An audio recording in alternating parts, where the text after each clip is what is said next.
Cila ishte pyetja? Po sa orë flije ti, sa orë flije? Unë fle një 5-6 orë.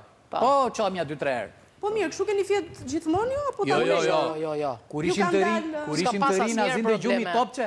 Unë s'kam pas asnjëherë probleme. Tani, në fakt, lajmi që unë dua të vendos tani lidhet me gjumin, por me faktin që gjumi, mungesa e gjumit shkakton më shumë stres se sa keq ushqyerja ose të mos shkuarit në palestër. Dhe flas për mungesë gjumi kur ti bën më pak se 6 orë në natë. Mua më dërmon fare, unë nuk rezistoj dot pa gjumë. Pra, në qoftë se unë nuk fle, unë nuk funksionoj fare. Jo, nuk e mohoj, unë nuk funksionoj fare. Po, e pohoj. Ti thua që gjumi për ty është e rëndësishme. Absolutisht, unë mund të rri pa bukë, po pa gjumë. Kjo është ideja pra, që ti do më thënë mund të rish edhe të ushesh shumë keq, mund të t'jesh edhe i vetë izoluar, që kur je pa gjumë të vjen një oreksi llatarshëm, sepse kam përshtypjen e kërkon mungesa...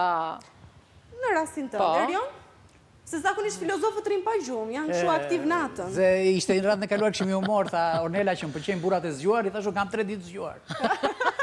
Zgjuar në të shkretet. Burrat e zgjuar i zgjuar. Ti ide ke zgjuar për qëllime madhore. Po, unë për shpëtimin e kombit edhe më lgjër. Tani, kombin s'do e shpëtojmë do, për shpëmenti që ju të votoni. Unë e besoj këtë lajm. Atëre, lajmi i parë ishte që gratë... Shtatzën. Unë nuk e besoj të parin.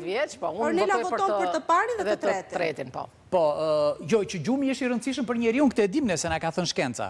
Unë votoj për këtë të gjumit, që duhet gjumi. Për gratë shtatzën nuk voton? Jo, për gratë shtatzën ajo. Okej, momenti, së vërtetës, Truth. Unë i kam gjetur si gjithmonë. Ornela.